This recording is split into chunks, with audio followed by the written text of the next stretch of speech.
जय हिंद दोस्तों। कैसे हैं आप लोग। तो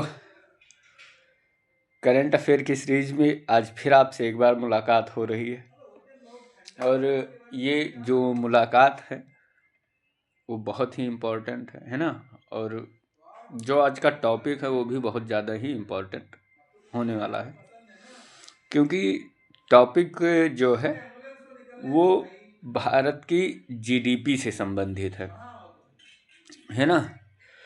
तो क्या है सारा तथ्य, आइए समझते हैं, जानते हैं, है ना। तो तथ्य ये है कि भारत जापान को पीछे छोड़ते हुए दुनिया का चौथी सबसे बड़ी अर्थव्यवस्था बनकर उभरा है। सरकारी आंकड़ों के मुताबिक भारत की जीडीपी 4.18 ट्रिलियन डॉलर से अधिक है। वित्तीय वर्ष 25 और 26 की दूसरी तिमाही में भारत की विकास दर 8.2% रही है ना। आप जानते हैं कि एक वर्ष में 4 तिमाही होती है, तो ये कब रही है, दूसरी और तीसरी तिमाही में कितना रही है, 8.2%। पिछली तिमाही की तुलना में यह विकास दर और अधिक मजबूत दिखाई दी है। भारत में तेजी कहाँ से आ रही है, इसका मतलब मुख्य सोर्स क्या है, तो इसका जवाब किसी एक सेक्टर से नहीं बल्कि देश की आंतरिक मजबूती से निकाला जा सकता है। जैसे भारत की अर्थव्यवस्था इस समय घरेलू मांग के सहारे आगे बढ़ रही है ना। भारत में की जो अर्थव्यवस्था है, भारत के जो लोग हैं उनके द्वारा अब अधिक मांगे की जा रही हैं, गाड़ी मोटर या फिर जो भी चीज़ें जो लोगों के जीवन यापन से संबंधित हैं, चाहे फिर वो लग्जरियस गुड्स हो या फिर कोई साधारण सा सामान हो, उसकी मांग लगातार भारत में बढ़ रही है ना। लोग खर्च कर रहे हैं। पहले क्या होता था, लोग मैक्सिमम चीज़ें बैंकों में रखते थे, लेकिन अभी लोग खर्च कर रहे हैं, जिससे बाजार में मांग जो है वो लगातार बढ़ रही है। और अगर जब मांग बढ़ेगी तो उत्पादन बढ़ेगा, है ना। आप जानते हैं कि मार्केट काम ही करता है डिमांड और सप्लाई के आधार पे। तो जितना ही मांग बढ़ेगा उतना ही डिमांड क्रिएट होगा, उतना ही उत्पादन बढ़ेगा। और जो त्योहारों और रोज़मर्रा की ज़रूरतों में खरीदारी में काफ़ी बढ़ोतरी देखी जा रही है ना। घर गाड़ी डिजिटल सेवाओं की मांग लगातार ऊंचे स्तर पर बनी हुई है। जो बढ़ती मांग है वो उत्पादकता को बढ़ा रही है और उत्पादन रोजगार के अवसर पैदा करता है। ये भी आप जानते हैं कि कभी जब किसी देश में उत्पादन बढ़ने लगेगा तो ये बात सही है कि उत्पादन जो होता है वो कंपनियों के माध्यम से होता है, लेकिन इसमें ये भी बात सही है कि उत्पादन जो कंपनियां करती हैं तो उसमें उत्पादन के समय में उसका जो काम करने का वो होता है, तो इससे रोजगार भी विकसित होता है ना। क्योंकि जितना उत्पादन बनेगा तो माल फैक्ट्री से उतना निकलेगा, उसमें रोजगार होगा। फैक्ट्री में जो लोग काम करेंगे उनको रोजगार मिलेगा, है ना। उसके बाद फैक्ट्री से निकलने के बाद जो उसका गोडाउनिंग करेंगे उनको भी रोजगार मिलेगा, है ना। उसके बाद में जो रेडी या फुटकर विक्रेता के रूप में जो उसका वितरण करेंगे या बेचेंगे, उससे भी रोजगार बनेगा, है ना। तो मांग के साथ साथ में जो है उत्पादन भी बढ़ता है और उत्पादन के साथ साथ में रोजगार भी बढ़ता है ना। रोजगार फिर से मांग को मजबूत करता है और यही ग्रोथ का असली इंजन माना जाता है।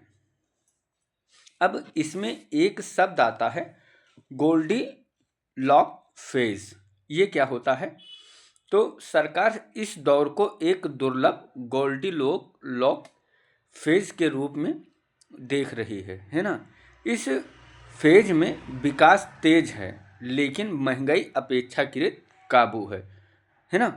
गोल्डीलॉक जोन ये होता है कि जब मांग अत्यधिक बढ़ने लगे, उत्पादन बढ़ने लगे, लेकिन जो मुद्रास्फीति है ना, जो महंगाई है वो काबू में रहे, यानी कि वो ज़्यादा बढ़े ना, है ना। कंपनियों की जो बैलेंस शीट है, कंपनियों की जो बैलेंस शीट है पहले के मुताबिक कहीं अधिक मजबूत हुई है ना।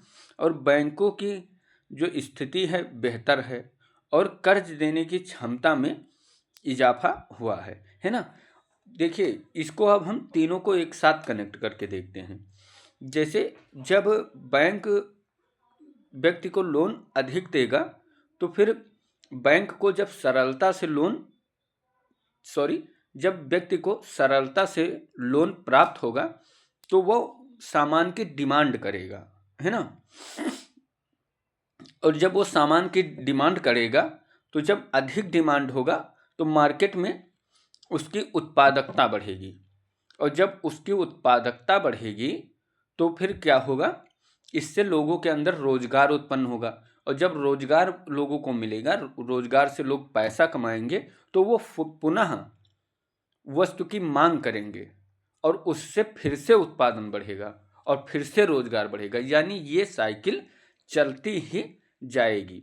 ये कोई ऐसी साइकिल नहीं है जो कुछ समय के लिए होती है ना। ये लॉन्ग टाइम के लिए होती है। जैसे जैसे मांग बढ़ेगी, अभी आप देखे हैं रिसेंट डेज में आरबीआई ने जो अपना रेपो रेट दर है उसको भी कम किया था, है ना। रेपो दर को भी आरबीआई ने कम किया था, जिससे जो बैंक हैं उन्हें ऋण देना आसान हो गया, है ना। और जब ऋण देना आसान हुआ तो उसी के वजह से लोगों को बैंक सरलता से ऋण देने लगे, और जब वो सरलता से ऋण देने लगे तो लोगों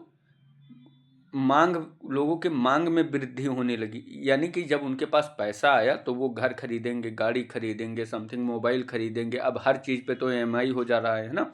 और जब वो खरीदने के लिए जाएंगे, उससे मांग बढ़ेगी, मांग बढ़ेगा तो उत्पादन बढ़ेगा, उत्पादन बढ़ेगा तो रोजगार बढ़ेगा, और रोजगार अगर बढ़ा तो फिर से उत्पादन बढ़ेगा। तो इस साइकिल को आप समझिए, है ना।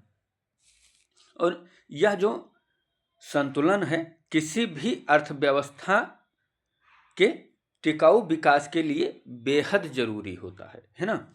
अंतर्राष्ट्रीय स्तर पर भी जो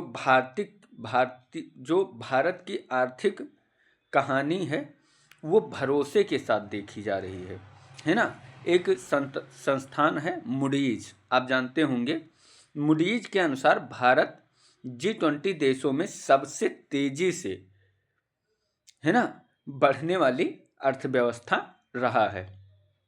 मूडीज का अनुमान है कि 2026 में भारत की जो विकास दर है वो लमसम 6.4% रहने वाली है। वहीं 2027 में भारत की विकास दर बढ़कर 6.5% होने की उम्मीद है, यानी कि ये विकास दर घट नहीं रही है। ये 27 तक मूडीज का ऐसा अनुमान है कि भारत की विकास दर बढ़ती जाएगी, है ना। और यही जो आंकड़ा है तो वर्ल्ड बैंक के द्वारा दिया गया है। वर्ल्ड बैंक ने कहा है कि जो भारत की जीडीपी है वो 2026 के लिए में लमसम 6.5 के दर से बढ़ने का अनुमान है। और ये आंकड़े बताते हैं कि वैश्विक भरोसा जो है वो भारतीय अर्थव्यवस्था पे दिन पे दिन बढ़ता जा रहा है ना। तो अब सबसे जो अहम सवाल ये है कि इससे जो आम आदमी है उसको इससे क्या फ़ायदा होने वाला है, क्योंकि आखिरकार सोचते तो हम आम लोगों के लिए ही हैं, है ना। तो आम आदमियों को इससे क्या फ़ायदा होगा कि यह सिर्फ जैसे ट्रिलियन डॉलर में बढ़ती अर्थव्यवस्था नहीं है, बल्कि जब अर्थव्यवस्था बढ़ती है तो इससे रोज़मर्रा की ज़िंदगी से ये जुड़ी होती है ना। जो रोज़मर्रा की हमारी आवश्यकताएं होती हैं, पहली बात तो ये उससे जुड़ी होती है। तेज आर्थिक विकास का मतलब ज़्यादा नौकरियां, बेहतर बिजनेस का अवसर इससे उपलब्ध होता है ना, क्योंकि जैसे जैसे अर्थव्यवस्था बढ़ेगी तो सरकार लोगों के लिए योजनाएं चलाएगी। अगर योजनाएं चलाएगी तो लोगों को काम करने में आसानी होगी, और आसानी होगी तो वो अपने बिजनेस को अच्छे से कर पाएंगे, है ना। जैसे आप देखिए बहुत सारी योजनाओं के माध्यम से सरकार लोगों को सहायता देती है ना। चाहे आप विश्वकर्मा योजना देख लीजिए, चाहे आप रेहड़ी योजना देख लीजिए, जिसमें सरकार 10,000 रुपये 20,000 रुपये लोगों को देती है, जो कोविड के समय में जो रेहड़ी लगाते थे, रोड साइड पे ठेला लगाते थे, उनकी सहायता के लिए, ताकि वो अपने रोजगार को पुनः जीवित कर सकें। तो इसमें फ़ायदा होगा। मजबूत जो अर्थव्यवस्था से बैंकिंग सिस्टम भी अधिक स्थिर हो जाएगा, है ना, और भरोसेमंद हो जाएगा। यानी कि बैंकिंग सिस्टम में जो उतार चढ़ाव हमेशा होता रहता है वो कहीं ना कहीं कंट्रोल में आ जाएगा, है ना।